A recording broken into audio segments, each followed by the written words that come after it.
अलीशा नबी पहले से जानता था कि एक शख्स मेरे पास आ रहा है जो बड़ी आर्मी का चीफ है, जो बहुत बड़ी आर्मी के साथ, एक लश्कर के साथ। पानी की बात नहीं है, वो कलमा जो नबी के मुंह से निकला कि जा दरियाए यरदन में 7 गोते मारे, जो कलाम नबी के मुंह से निकला कि दरियाए यरदन में 7 गोते मारे। अरे दुनिया के किसी पानी में भी वो गोते मार लेता, कभी शिफा ना पाता।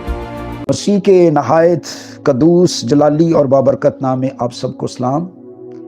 मेरे अजीजों, आज हम खुदावंद के कलाम में से अलीशा नबी के पास जब नुमान कोढ़ी आया और उसे अलीशा नबी के वसीले से एक बड़ी गलीज बीमारी से शिफा मिली। अलीशा नबी वो नबी है कि किताबे मुकद्दस में जब पहली दफा अलीशा का नाम पुकारा गया तो ना वो किसी इंसान के वसीले से, ना किसी बादशाह के वसीले से, ना किसी नबी के वसीले से, बल्कि खुद यहोवा ने अलीशा का नाम लिया और एलिया को कहा कि अलीशा बिन साफत को मसा कर कि तेरी जगह नबी हो। और जब अलीशा नबी मसा किया गया तो उस पर खुदावंद के पाक रूह की कुदरत आई और उसके नबूवती दौर में बंजर जमीनें आबाद होने लगी, कड़वे पानी मीठे होने लगे और इब्लीस के बंधन टूटे, गैर कौमों में मशहूर हुआ। तो आज हम दूसरा सलातीन उसका 5वां बाब और उसकी पहली आयत से पढ़ेंगे। लिखा है, और शाह अराम के लश्कर का सरदार नुमान अपने आका के नजदीक मौजूज़ व मुकर्रम शख्स था, क्योंकि खुदावन ने उसके वसीले से आराम को फतह बख्शी थी। वो जबरदस्त सूरमा भी था लेकिन कोढ़ी था, और आरामी दिल बांध कर निकले थे कि इसराइल के मुल्क में एक छोटी लड़की को असीर करके ले आए थे और वो नुमान की बीवी की खिदमत करती थी। उसने अपनी बीबी से कहा, काश मेरा आका उस नबी के हां होता जो सामरिया में है, तो वो उसे उसके कोढ़ से शिफा दे देता। आमीन। मेरे अजीजों, यहां पर नुमान कोढ़ी कमांडर इन चीफ है अपनी आर्मी का। जैसे हमारे पाकिस्तान में इस वक्त आसम मुनीर साहब हैं आर्मी चीफ, इस पोजीशन का वो बंदा था। और उन्होंने इसराइल पर हमला किया और वहां पर से एक बच्ची को असीर करके ले गए। उस बच्ची को उन्होंने कैद कर लिया, लेकिन जो खुदा का कलाम उसके अंदर था, जो खुदा का मुकाशफा उसके अंदर था, जो खुदा की कुदरत उसके अंदर थी, जो इसराइल के खुदा का जलाल उसके अंदर था, उसे कैद नहीं कर सके। इसीलिए तो पलूस ने भी कहा है कि मैं कैद हूं पर खुदा का कलाम कैद नहीं। तो इस बच्ची ने कैद के दौरान नुमान कोढ़ी की बीवी यानी अपनी मालकिन से कहा कि अगर मेरा आका उस नबी के पास होता, यानी ईमान देखें इस बच्ची का कि उसे पैगाम दे रही है और ये पैगाम किसी तरह से नुमान कोढ़ी तक पहुंचा। मुख्तसर ये कि नुमान कोढ़ी फिर खुदा के कलाम में लिखा है नौकरों के साथ, एक बड़े जलो के साथ, एक बड़े गिरोह के साथ, एक लश्कर के साथ बहुत बड़ा हदिया लेकर आया। और हदिया उसके पास क्या था? कलाम में लिखा है कि 10 कंतार चांदी थी। एक कंतार में 34 किलो से ज्यादा होते हैं, यानी तकरीबन 340 किलो चांदी। और फिर लिखा है 6000 मिसकाल सोना। एक मिसकाल में 1.5 तोला होता है, यानी 9000 तोले सोना, कपड़े, चादरें। और एक बड़े लश्कर के साथ जब वो इसराइल के अंदर आया, और जब अलीशा नबी तक पहुंचा तो उसके खादम ने पैगाम नबी तक पहुंचाया कि एक बड़ा शख्स, क्योंकि الیشا نبی کے خادم جہازی نے جب دیکھا کہ اتنے چندے، سونا چاندی، ان کی چمک، روپیہ پیسہ، اور اس دن جہازی سوچنے لگا کہ آج تو ایک بہت بڑا چندہ ہمارے پاس آیا ہے، کیونکہ یہ لالچی خادم تھا، یہ لالچ سے بھرا ہوا تھا۔ لیکن الیشا نبی روپے پیسے کے لالچ میں نہیں بلکہ پاک روح کی قدرت کے سائے میں موجود تھا، اور الیشا نبی پہلے سے جانتا تھا کہ ایک شخص میرے پاس آ رہا ہے جو بڑی آرمی کا چیف ہے، جو بہت بڑی آرمی کے ساتھ، ایک لشکر کے ساتھ، ہزاروں، لاکھوں، بلکہ پاکستانی کروڑوں روپیہ چندہ لے کر آ رہا ہے۔ تو پہلے سے ہی اس نے ڈیسائیڈ کر لیا تھا پاک روح کی رہنمائی میں کہ جب پیغام اس تک پہنچا تو اس نے کہا کہ جاؤ اس سے کہے کہ یردن میں 7 گوتے مارے تو شفا پائے گا۔ خادم نے جب جا کر پیغام دیا تو وہ ناراض ہوا، دکھی ہوا، اور کہنے لگا میں تو سمجھتا تھا کہ وہ میرے سامنے کھڑا ہوگا اور میرے بدن پر ہاتھ پھیرے گا، اور پہلی بات یہ کہ وہ یہ سوچتا تھا کہ کیونکہ میرے پاس ایک پروٹوکول ہے، میرے پاس بادشاہ کے لیٹرز بھی ہیں، میرے پاس ایک چندہ ہے، آرمی ہے، عہدہ ہے، عزت ہے، تو یہ نبی باہر نکلے گا، میرے سامنے کھڑا ہوگا، میری عزت کرے گا، میرے بدن پر ہاتھ پھیرے گا۔ لیکن نبی نے پتہ کیا کہا کہ میں تو خدا کے سامنے کھڑا ہوں، کہ my reception is the before of the God, کہ میں تو یہوہ خدا کے سامنے کھڑا ہوں۔ یہ ایک کمانڈر ان چیف کیا ہے؟ میں تو چیفوں کا چیف، بادشاہوں کا بادشاہ، الفا اومیگا، اول آخر، ابتدا انتہا، قادر مطلق، جس کا نام سب ناموں سے اونچا، معبودوں میں سب سے بڑا معبود، اس کے سامنے کھڑا ہوں۔ اس لیے کیونکہ وہ نعمان کوڑی کے دل کو جانتا تھا کہ یہ چندے کا مجھے لالچ بھی دینا چاہتا ہے، عہدے کا ڈراوا بھی دینا چاہتا ہے۔ اور یہاں پر ایک اور پیغام بھی ہے۔ بعض دفعہ لوگ سمجھتے ہیں کہ ہم پر ہاتھ رکھا جائے، میرے عزیزو، جماعت کے اندر یہ ممکن نہیں ہے۔ لوگ سوال کرتے ہیں کہ بائبل میں لکھا ہے کہ بیمار پر ہاتھ رکھ کر دعا کر، جب کلام مقدس میں یعقوب کے خط میں یہ لکھا ہوا تو گھر کا ذکر ہے کہ جب تو کسی کے گھر جائے تو وہاں پر اس کے سر پر ہاتھ رکھ کر دعا کر۔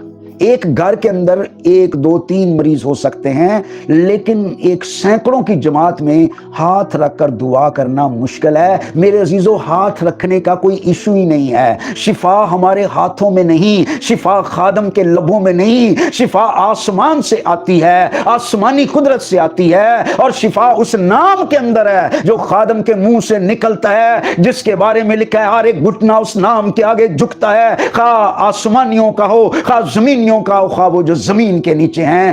جب مسیح کے شاگرد رسولوں کے اعمال کی کتاب میں پطرس اور یعقوب، خدا کا کلام بتاتا ہے، اعمال کی کتاب میں شاگرد جا رہے تھے تو ایک لنگڑا شخص جو ہیکل کے سامنے بیٹھا ہوتا تھا، تو اس نے ان سے بھیک مانگی، اور پطرس نے اسے اپنی طرف متوجہ کر کے کہا ہماری طرف دیکھ۔ تو اس نے اس امید سے دیکھا کہ مجھے یہ بہت سارا پیسہ دیں گے، مجھے بھیک دیں گے، اور اس کے ذہن کو معلوم کر کے پطرس نے کہا دیکھ، سونا چاندی تو ہمارے پاس نہیں، لیکن ایک نام ہمارے پاس ہے۔ ہلیلویہ! اسی یسوع ناصری کے نام میں اٹھ اور چل پھر۔ آج تک تجھے بھیک تو کئیوں نے دی ہوگی، روپیہ پیسہ تو کئیوں نے دیا ہوگا، لیکن آج تک تجھے یہ طاقت کسی نے نہیں دی کہ تو اپنے پاؤں پر چلے، اپنی ٹانگوں پر چلے اور خود سے کام کرے۔ لیکن آج اس نام میں تو جب شفا ہوئی، ایک بڑا تہلکہ مچ گیا، لوگ آ کر تعریف کرنے لگے کہ پطرس نے شفا دی ہے، ایک دوسرے سے چہمگوئیاں کرنے لگے۔ پطرس نے انہیں بلا کر کہا ارے ہم نے اسے شفا نہیں دی، وہ نام یسوع نام کے وسیلے سے یہ شفا یاب ہوا ہے۔ تو اس لیے شفا یسوع کے نام میں ہے، ہاتھ رکھنے کا ایشو نہیں ہے، ہاتھ رکھنے کا معاملہ نہیں ہے۔ جب ہم یسوع کے نام میں دعا مانگتے ہیں تو معجزات ہوتے ہیں۔ اس لیے नुमान कोड़ी को जब ये कहा गया तो वो नाराज हुआ, वो गुस्से हुआ और उसने कहा कि अबाना और फरफर नहीं हमारे वहां, हम वहां पानी में चले जाते और शिफा पा लेते। अरे वहां पानी का मामला भी नहीं है कि अबाना और फरफर की बात है, अरे पानी की बात नहीं है। वो कलमा जो नबी के मुंह से निकला कि जा दरियाए यर्दन में 7 गोते मारे, जो कलाम नबी के मुंह से निकला कि दरिया यर्दन में 7 गोते मारे, अरे दुनिया के किसी पानी में भी वो गोते मार लेता, कभी शिफा ना पाता। जब तक नबी के मुंह से निकला हुआ कलाम पूरा ना होता, उसके बदन में मौजज़ा ना होता। लेकिन उसके नौकरों ने उसे कहा कि अगर आपको कोई मुश्किल काम कहा जाता तब भी आप करते, लेकिन चलो आसान काम आपको कहा गया है तो आप इस तरह करें कि ये काम कर लें। तो नौकरों के कहने पर नुमान कोड़ी ने मान लिया और वो दरिया यर्दन के अंदर उतरा। जब पहला गोता मारा शिफा नहीं हुई, जब दूसरा गोता मारा नहीं, तीसरा, चौथा, छठा भी। शायद सोच रहा होगा कि छठे गोते पर शायद परेशान हो, लेकिन जब 7वां गोता मारकर बाहर आया, क्योंकि नबी के मुंह से निकला हुआ कलाम पूरा हुआ, लिखा है उसका बदन बच्चे की मानद पाक और साफ हो गया और वो मुकम्मल तौर पर शिफा पा गया, मुकम्मल तौर पर शिफा पा गया। और मेरे अजीजों, जब उसके अंदर ये मौजज़ा हुआ, उसकी रूह, उसका बदन, उसकी जान शुक्रगुजारी से भर गई कि अरे मैंने ये कितनी बेवकूफ़ी की, मैंने कितना गलत किया। मैं नबी के बारे में गुस्से हुआ और वो अपने अंदर कुरने लगा और इकरार करने लगा और फिर उसी गिरोह के साथ, उसी लश्कर के साथ वापस आया अलीशा नबी के पास। पहले तो बहुत गुस्से से बातें कर रहा है, लेकिन अब वो कहता है अपने खादम का हदिया कबूल कर। अब वो अपने आप को एक खादम के तौर पर पेश करता है कि अपने खादम का हदिया कबूल कर। लेकिन नबी कहता है नहीं। कलाम में लिखा उसने बहुत असरार किया पर नबी ने इनकार किया। नबी इनकार करता रहा, यहां तक कि नबी ने वो हदिया नहीं लिया। लेकिन जब हदिया नहीं लिया, उसने बहुत मिन्नत की, बहुत समाजत की। यानी आज देखें, आज के खादम मिन्नतें करते हैं कि हमें हदिया दिया जाए, लेकिन वो मिन्नत कर रहा हदिया देने के लिए, हम मिन्नतें कर रहे हैं लेने के लिए।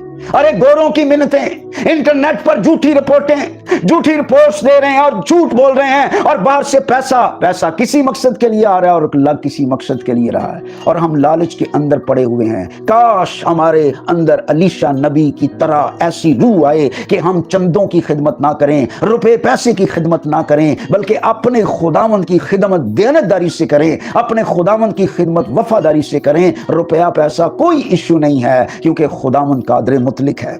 और जब उसने वो हदिया नहीं लिया तो फिर एक और मिन्नत की। नुमान कोड़ी ने कहा चलो अगर मेरी ये मिन्नत नहीं मानता तो मैं तेरे हुजूर एक और इल्तिजा करता हूं कि मुझे अपने शहर की 2 खच्चर मट्टी दे दे। 2 खच्चर मट्टी उसने क्यों मांगी थी? अगर वो करोड़ों रुपया हदिया ले लेता तो फिर वो 2 खच्चर मट्टी ना मांगता। 2 खच्चर मट्टी उसने क्यों मांगी थी? क्योंकि वो अपने घर में वापस जाता, अगर उसने कहा मैं रमूम देवता का पुजारी हूं, मतलब ये था कि अब आइंदा से मैं नबी के शहर की मिट्टी लेकर जाऊंगा और वहां पर एक मज़बा बनाऊंगा जो अलीशा नबी के खुदा के लिए होगा, और उस पर सर रखकर यहोवा खुदा को सिजदा करूंगा और उसको अपना खुदा मानूंगा। यानी गौर करें, नुमान कोड़ी की रूह को निजात मिल गई। और एक और गौरतलब बात है कि देखो, नबी के शहर की मिट्टी और उसका करोड़ों रुपया हदिया बराबर हो गए। 2 खच्चर मिट्टी जो नबी के शहर की है। इसलिए मेरे अजीजों, खिदमत में रुपया पैसा इशू ही नहीं है। जब मसीह खुदावंद ने शागिर्दों को आसमान पर जाने से पहले कहा कि जब तक तुम्हें कुव्वत का लिबास ना मिले यरूशलेम में ठहरे रहना, क्योंकि जब रूहुल कुद्स तुम पर नाज़िल होगा तो तुम कुव्वत पाओगे और यरूशलेम और यहूदिया और सामरिया बल्कि जमीन की इंतहा तक मेरे गवाह होगे। यानी गवाही के लिए ना रुपया पैसा चाहिए, ना दौलत चाहिए, ना बिल्डिंग्स चाहिए। गवाही के लिए हमें रूहुल कुद्स चाहिए, हमें पाक रूह चाहिए। तो मेरे अजीजों, खुदा का कलाम बताता है कि नबी ने उसको रुखसत किया और खुदा ने उसे बरकत दी। मेरे अजीजों, आज भी हमें इसी तरह नुमान कोड़ी से सीखना क्या है? ये کہ جو مسیح کا کلمہ ہوتا ہے، نبی کے منہ سے نکلتا ہے، خادم کے منہ سے نکلتا ہے، اس پر عمل کرنا ہے۔ دوسرا، روپیہ پیسہ ایشو نہیں ہے، ہدیہ دینا بری بات نہیں، لیکن وہ غیر قوموں سے ہدیہ نہیں لیتے تھے، غیر قوموں سے۔ تو اس لیے میرے عزیزو، آئیں اپنے سروں کو جھکائیں اور دعا مانگیں۔ اے جلال کے بادشاہ، قدرتوں کے رب، تیری شکر گزاری کرتے تیرے زندہ کلام کے لیے۔ جتنے بہن بھائی یہاں مجھے دیکھ رہے ہیں، اگر وہ بیمار ہیں، پریشان ہیں، کسی مصیبت میں ہیں، ان کے لیے میں دعا کروں گا۔ آئیں اپنی ضرورتیں خداوند کے سامنے رکھیں، آئیں اپنی بیماریاں خداوند کے سامنے رکھیں۔ نعمان کوڑی جس کا مرض اس وقت لا علاج تھا، اس کا کوئی علاج نہیں تھا، لیکن نبی نے جب اس کے لیے کلام فرمایا تو دریا یردن کے پانی میں 7 غوطے مارنے کے وسیلے سے وہ شفا پا گیا۔